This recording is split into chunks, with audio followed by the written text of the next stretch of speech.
on sait que les violences ont des conséquences. Alors, est-ce que tu peux m'expliquer quelles sont ces conséquences, s'il te plaît? Alors, les violences, elles ont des conséquences, elles peuvent avoir des conséquences physiques, bien entendu, avec des atteintes, des fractures, des plaies, des bosses. Mais elles ont aussi des conséquences, ce qu'on appelle traumatiques psychologiques, c'est ce qu'on appelle les traumatismes psychologiques ou des troubles psychotraumatiques, qui sont des atteintes, mais qui sont aussi avec des atteintes neurologiques, qui vont vraiment avoir des répercussions sur la santé à la fois mentale et physique des personnes. C'est-à-dire qu'elles vont être choquées en quelque sorte, ça va générer un choc, et avec des symptômes importants qui vont vraiment pouvoir durer des semaines, des années, voire de nombreuses années, s'il n'y a pas de protection et de prise en charge. C'est-à-dire que c'est vraiment absolument nécessaire de prendre en charge. C'est un peu comme si vous avez des fractures, c'est évident qu'il faut traiter les fractures, mais s'il y a eu un choc psychotraumatique, c'est évident aussi qu'il faut le traiter, parce que c'est un peu l'équivalent de fracture dans le cerveau, quoi. Et comme une fracture, ça se répare aussi quand on le traite, avec le tissu osseux qui se répare, bah pareil, pour le cerveau, ça se répare si on le traite. Donc il faut absolument ne pas rester seul, sans être soutenu, aidé et traité. D'accord. Tout à l'heure, tu parlais des mécanismes psychotraumatiques. Oui, oui, oui. C'est en fait ce qui se passe dans le cerveau quand on est confronté à des violences. C'est très important de les connaître, parce que sinon on ne se comprend pas. Soit on ne se comprend pas, soit les personnes qui sont autour de soi ne comprennent pas pourquoi la victime réagit comme ça. Et parfois on va reprocher à la victime, soit on ne va pas la croire, soit on va lui reprocher de ne pas s'être défendue, de ne pas avoir parlé plus tôt, alors que c'est directement lié à des conséquences psychotraumatiques. D'accord, mais ces mécanismes, quels sont-ils? Alors c'est des mécanismes neurobiologiques qui permettent de comprendre toutes les conséquences en fait, psychotraumatiques des violences. En fait, ce qui se passe, c'est que confronté à une situation de violence avec quelqu'un qui a l'intention de nuire, qui a une volonté de faire mal, on est dans une situation complètement impensable, inhumaine. Enfin, c'est pas normal. Surtout que la majorité des violences, la presque totalité des violences, sont exercées par des proches. Particulièrement les violences les plus graves, comme les violences sexuelles, c'est à 90% des proches. Donc c'est quelque chose d'insensé. Donc du coup, en fait, le cerveau ne peut pas prendre en compte cette réalité-là. Il va être sidéré, il va être bloqué, il va être paralysé. Et en fait, le fait que le cerveau soit paralysé, normalement, c'est lui qui va contrôler les émotions. Là, il va y avoir une émotion très importante qui va être déclenchée comme une alarme face au danger, avec la sécrétion d'hormones de stress, adrénaline, cortisol.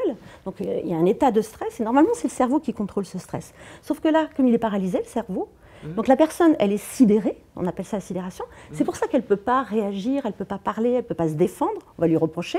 Mais en fait, c'est normal. C'est le cerveau qui a bugué. Qui a bugué. Donc on est paralysé. Alors, les gens souvent le vivent quand ils sont face à une situation complètement inattendue. Ils restent là sans pouvoir réagir. Après, ils s'envolent. Pourquoi je n'ai pas dit ça? Pourquoi j'ai pas... Ben non, c'est normal. Et le fait qu'il y ait cette sidération, ça ne va pas contrôler la réponse émotionnelle.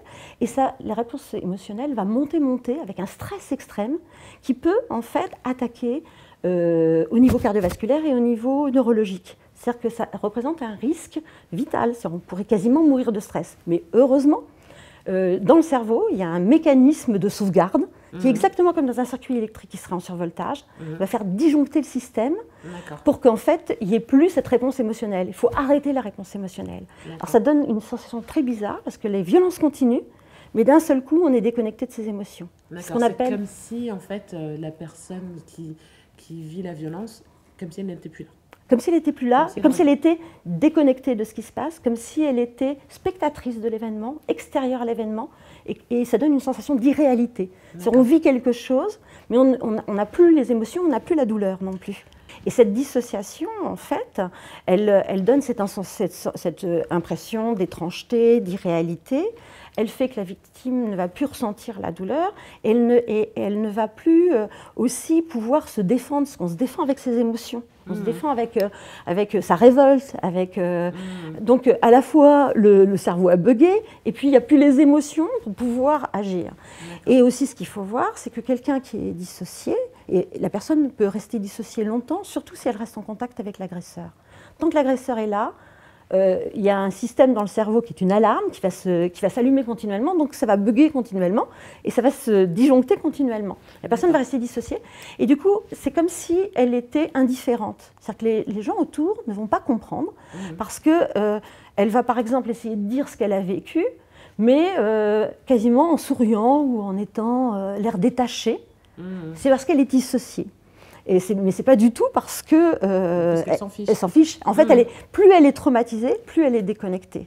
Et donc, ces personnes qui sont dissociées, personne ne s'en préoccupe, voire même, personne ne va les croire parce qu'ils n'ont pas du tout l'attitude que les gens attendent. Et puis, ces personnes-là aussi, parce qu'au moment de la disjonction, le corps est inondé d'un cocktail de drogue, l'équivalent de morphine qui est amine. Donc, il n'y a vraiment aussi aucune sensation de douleur. Ce qui fait que même les personnes comme ça dissociées peuvent avoir des atteintes corporelles ou des fractures même. Ils peuvent marcher alors qu'ils sont blessés parce qu'ils ne ressentent pas la douleur. Et du coup, c'est des personnes qui souvent on va leur reprocher leur manque de réaction. Et puis surtout, quand on est en face de quelqu'un, normalement, on réagit avec ses émotions. Et vu qu'il n'y en a plus à ce moment-là... voilà, parce qu'en fait, on fonctionne avec des neurones miroirs et donc on ressent les émotions d'autrui. Si quelqu'un est dissocié, on va rien ressentir. Donc la plupart des personnes, des proches, vont rien ressentir et du coup ne vont pas penser que la personne a vécu quelque chose de très grave. Ils ne vont pas y réagir comme il faudrait. Ça explique pourquoi la majorité des personnes victimes de violences ne sont pas ni protégées ni reconnues, parce que justement il y a ce processus de dissociation. L'attitude qui va avec, voilà. Finalement, le traumatisme. Voire même, elles peuvent avoir une attitude complètement décalée. Enfin, comme je te disais, elles peuvent même sourire. Alors, en fait, ce qu'il faut comprendre, c'est qu'au moment où ça disjoncte, donc il y a cette dissociation traumatique qui est vraiment importante, mais en même temps, ce qui disjoncte, c'est tout le circuit de la mémoire. Et du coup, tout l'événement ne va pas être intégré par le cerveau normalement. Il ne va pas devenir de la mémoire autobiographique. Ça va rester une mémoire émotionnelle, ce qu'on appelle la mémoire traumatique, qui va en fait rester hors temps, et qui va faire comme une machine à remonter le temps. C'est-à-dire que, en fait, le moindre lien qui va rappeler les violences, la personne va les revivre comme si elle était dedans. D'accord, donc ça peut être des paroles, des images... Des images, un lieu, des odeurs, une personne qui ressemble, un regard, un cri, un stress. Et paf, elle revit une attaque de panique. Si par exemple elle a subi une tentative d'étranglement, d'un seul coup elle ne peut plus respirer, elle va avoir des douleurs d'un seul coup, une sensation de mourir, de mort imminente, mais ça peut être aussi des phrases, des cris, des bruits dans la tête. Ça peut être des hurlements, voilà, tout revient en flash, en intrusion ou en cauchemar. Et c'est tout ça qui se prend en charge, qui se travaille Voilà, parce que soit on est dissocié puis on n'est pas dans sa vie, on est un peu déconnecté, on est un peu sur le mode automatique, c'est pas de la vie, ça c'est la survie. Soit on a cette mémoire traumatique, et ça c'est comme un terrain miné où on risque d'exploser, c'est insupportable. C'est-à-dire que les attaques de panique, c'est intolérable, c'est une véritable torture, on revit le pire. Et à ce moment-là, il y a deux stratégies pour pouvoir survivre si on n'est pas pris en charge, si on n'est pas protégé et traité. C'est soit on ne bouge plus, on est sur un terrain miné, on ne bouge plus, conduite d'évitement, on ne va plus dans les endroits où ça explose. Si par exemple on a subi des violences sexuelles, on ne peut plus vous toucher. Si il y a eu du sperme, il faut se laver les mains continuellement, il faut se laver le corps. Aussitôt qu'on est un petit peu collant, c'est insupportable. C'est des gens qui se lavent tout le temps, par exemple. Donc il va y avoir des conduites d'évitement, des conduites phobiques, des conduites exceptionnelles de contrôle et un sentiment de danger permanent. Ou alors, s'il faut quand même avancer sur le terrain miné et que ça risque d'exploser, eh ben, on ne peut avancer que si on est complètement déconnecté. Donc il faut être déconnecté. Et pour être déconnecté, ce sont des personnes qui ont recours aux drogues. Voilà, la première rencontre, c'est la drogue, l'alcool, parce que ce sont des produits dissociants qui vont déconnecter, qui vont anesthésier, ce qui fait que la personne elle va pouvoir quand même avancer. C'est-à-dire qu'elle aura quand même une mémoire traumatique, mais elle sera détachée de cette mémoire traumatique. Et puis, ça peut être aussi des conduites à risque. C'est-à-dire qu'en fait, une conduite à risque, c'est qu'on fait monter le stress pour que ça disjoncte. On se met en danger. Voilà. En fait, on se met en danger, et ça peut paraître bizarre, mais par exemple, revivre un viol, c'est tellement intolérable qu'il vaut bien mieux se scarifier, se brûler, se pencher d'une fenêtre, se mettre en situation de danger, plutôt que de revivre ça. Donc ça peut paraître paradoxal, parce que les personnes vont avoir des jeux dangereux, par exemple, des mises en danger au niveau de la route, au niveau de sport extrême, même au niveau de situations où elles vont rencontrer des personnes dangereuses, mais ça va permettre de disjoncter, et du coup, même si la mémoire traumatique s'allume et fait revivre les violences, du coup, la personne, elle va être déconnectée et elle va pouvoir supporter ça. C'est une façon d'oublier, en fait. C'est se mettre en danger pour tenter d'oublier. Alors, ça oublie pas, c'est pas pour oublier, mais c'est pour être déconnecté, détaché et anesthésié. Ça permet d'être anesthésié. Mais le problème, c'est que souvent, la prise en charge et le traitement, ou ce qu'on fait pour les victimes, c'est qu'on leur donne des médicaments pour les anesthésier. Mais ce n'est pas la solution. C'est-à-dire, elles le font elles-mêmes de notre façon. Et donc, les solutions? Et les solutions, c'est de traiter cette fameuse mémoire traumatique. En fait, c'est de transformer la mémoire traumatique en mémoire autobiographique. C'est-à-dire, on a vécu des choses terribles, mais on ne les revit pas à l'identique. Ce qui est le plus important, c'est de ne pas revivre, de ne pas être colonisé. Parce qu'en fait, la mémoire traumatique, on est colonisé par les violences, par la douleur, par l'angoisse, par la terreur, c'est affreux, mais aussi on est colonisé par les paroles de l'agresseur qui sont tout le temps en train de revenir, et c'est pour ça qu'aussi que les victimes sont culpabilisées, parce qu'elles réentendent l'agresseur qui lui dit de toute façon tu vaux rien, c'est de ta faute, tu as mérité ça, et puis elles peuvent être aussi colonisées par sa haine, par ses hurlements, donc être tout le temps terrorisées, et elles peuvent être colonisées aussi par son mépris, et penser qu'elles se méprisent elles-mêmes, parce qu'elles sont tout le temps en train de revivre ce mépris sur elles, et même être colonisées par l'excitation perverse de l'agresseur, où elles peuvent avoir l'impression qu'elles peuvent ressentir quelque chose face à une situation de violence, alors que ça ne leur appartient pas, ça appartient à l'agresseur. Et ça, on peut décoloniser les personnes, on peut traiter cette mémoire, on peut en fait faire en sorte que le circuit refonctionne.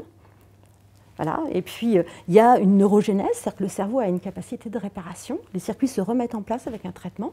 C'est un traitement essentiellement psychothérapique, où on travaille sur ce qui s'est passé, sur la sidération, on repasse par les événements pour qu'ils puissent être intégrés. Donc c'est tout un travail très spécifique.